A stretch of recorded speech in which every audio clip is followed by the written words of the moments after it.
Hello ladies and gentlemen, and welcome back to my channel for another Threezero scale figure unboxing and review video. Now today we're taking a look at none other than King Ezekiel, based off his appearance in the Walking Dead TV show.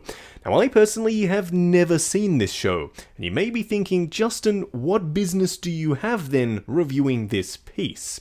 Well, Threezero offered to send along a production sample, and of course I thought y'all might enjoy seeing this figure, so here we are. Also, it might just be one of the most compact figure boxes that I have ever seen. So yeah, I'm kind of curious as to how this figure is packaged.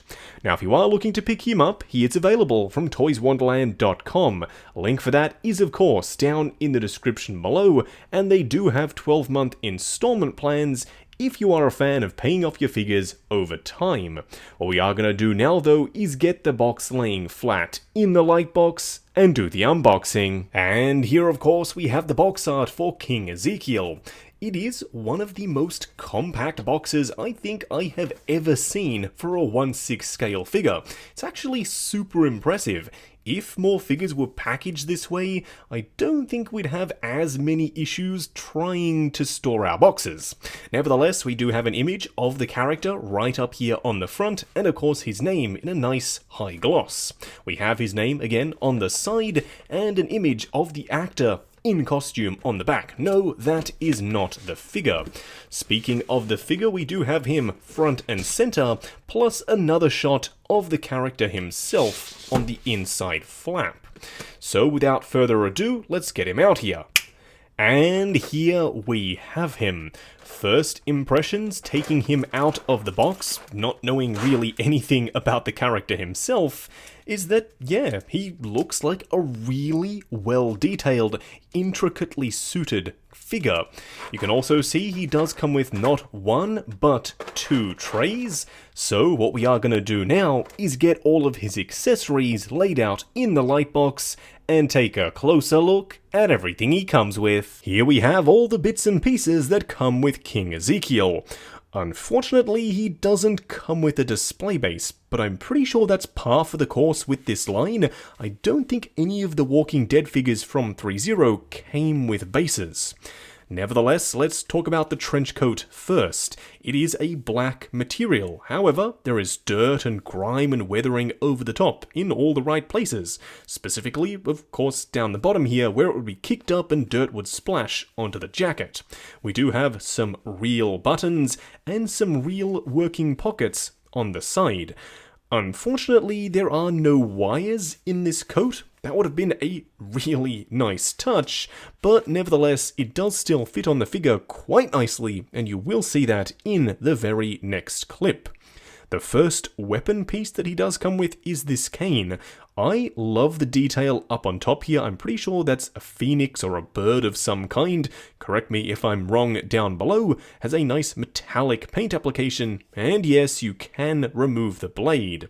It does also have this rusty or potentially bloody effect on the blade itself. I really like the way that looks. You also have a print to mimic some wood detail on the main part of the cane, and of course that same gold down below. He also comes with two guns. The first of which being this M4 style rifle. You have a movable stock, you do also have a movable sight, the ejection port can be flipped open, and you can remove the magazine with some bullet detail on the inside there. You also have a suitably hooked up strap, so you can have this hanging over his shoulder. I also really like the paint applications here with this dirty sort of dry brushed silver over the top to give it that completely disheveled and destroyed look. This thing looks like it's been through some stuff, and I really do appreciate that.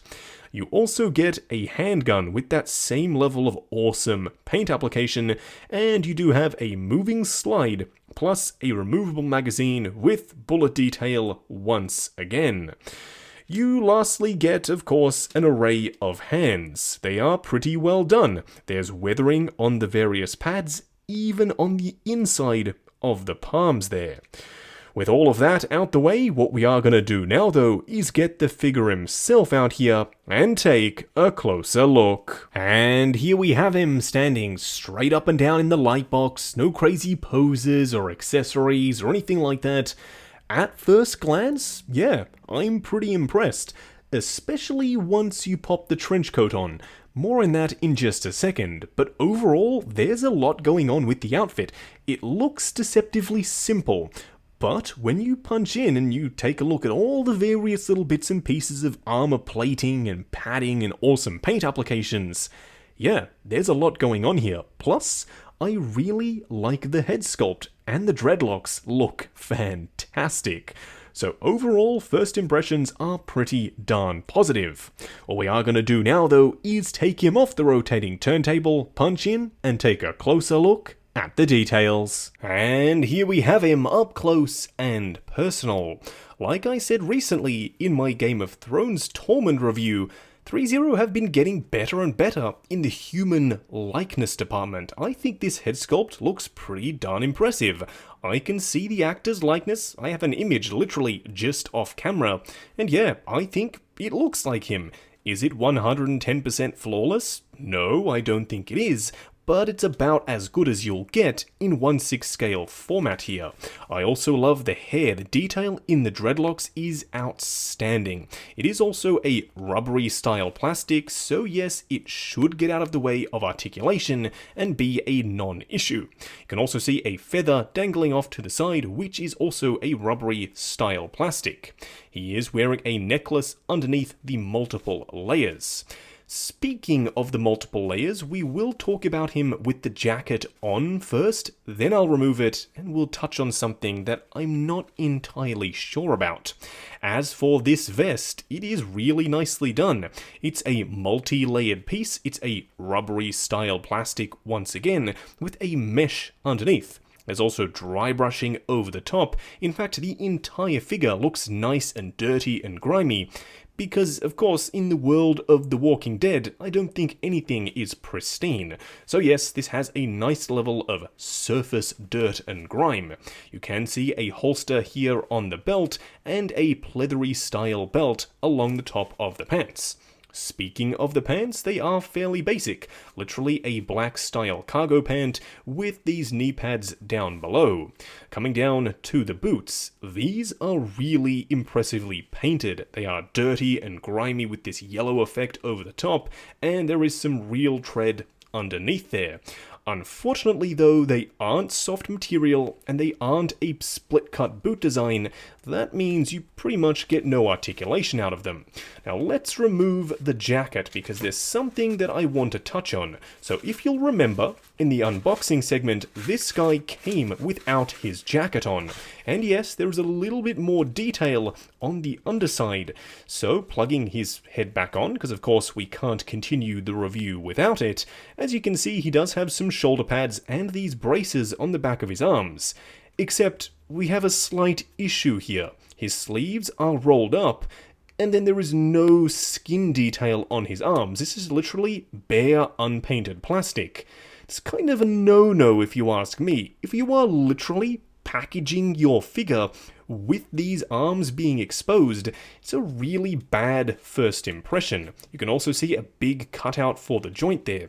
If you are going to have exposed arms like this, you either paint them and make them single jointed, you go seamless, or you just cover them up and forego this entirely. But seeing as this is the way this guy was boxed, don't exactly know how to feel about the first impressions. If you are picking up this figure, I would potentially advise just leaving that jacket on all the time, or taking these bracer pieces off and rolling his sleeves all the way down. Otherwise, this part right here, I think will throw off the look of the entire figure. Now for a quick side-by-side comparison, here we have King Ezekiel on the left and Tormund from Game of Thrones on the right. If you have seen the Tormund review, you'll probably have guessed that this comparison was coming once again, just because it shows how versatile Threezero can be with their body choices, especially in terms of padding. King Ezekiel is just on a regular 1/6 scale body, whereas Tormund is a little bit broader. As I said in his review, there's just a little bit more to love there. Overall though, hopefully this gives you a rough idea how either of these two will scale in your collection. Just going over the articulation on King Ezekiel. Now bear in mind, this is my personal copy of the figure, so I'm gonna be a little bit more careful. I'm sure when you get yours in hand, you can push the joints slightly further than I'm willing to go. Now starting off with the head sculpt, it is on a fixed neck, and mine for some reason continuously likes to fall off. I'm not exactly sure why, but I'm hoping it's just mine being a pre-production version that has that issue, and when you get yours in hand, it's no longer an issue. The arms themselves will go up to about there, they will go forward to about there before the outfit starts feeling a little bit restricted. There is a butterfly joint and a swivel as well, a double bend at the elbow, and of course a 1/6 scale wrist peg down here at the hand. As for the torso, there's a swivel, pivot, and crunch forward and back. The crunch is actually fairly darn decent. The legs will go forward pretty much the full way. Same thing going out, swivel at the thigh, a double bend on ratchets at the knee, and there is a ball joint down here at the ankle, but it's not a split cut boot design, so unfortunately you pretty much can't make any use of that point of articulation. Just wrapping up on the Threezero Walking Dead King Ezekiel figure. Now going into this, I had no expectations whatsoever. Number one, I've never taken a look at one of these super compact box figures from The Walking Dead by Threezero. Also, I've never seen the show, so I had no idea who this character was or what he'd come with. But I do know what makes up a good figure. And at the end of the day, this is a pretty solid release, save for two annoying things that I think could have been easily rectified. First of all, the forearms. You all knew this was coming. They're completely unpainted bare plastic, and he comes with them exposed out of the box. There are even gauntlets on there, like they expect you to display him without the jacket on. Not exactly sure why that's a thing. Also, there's no wires in the jacket. But aside from those two issues, the accessories are great, the outfit is fantastic, and the head sculpt is on point. Plus, that awesome hair I don't think could have been done any better by any other company. I'm super impressed with the dreadlocks. So yes, if you are a Walking Dead fan and you do like this character, it's a pretty darn good, solid release if you can live with the unpainted forearms and there not being a wire in the coat. If you are looking to pick this guy up, he is available from toyswonderland.com. A link for that is of course down in the description below, and they do have 12-month installment plans if you are a fan of paying off your figures over time. Also, while you are down there, why not check out the link to 6th Scale Network, the awesome Facebook group. Come along, chat figures, share photos of your collection, and of course, see what's coming up next on the channel. Like, comment, and subscribe, and we'll catch you in the next video.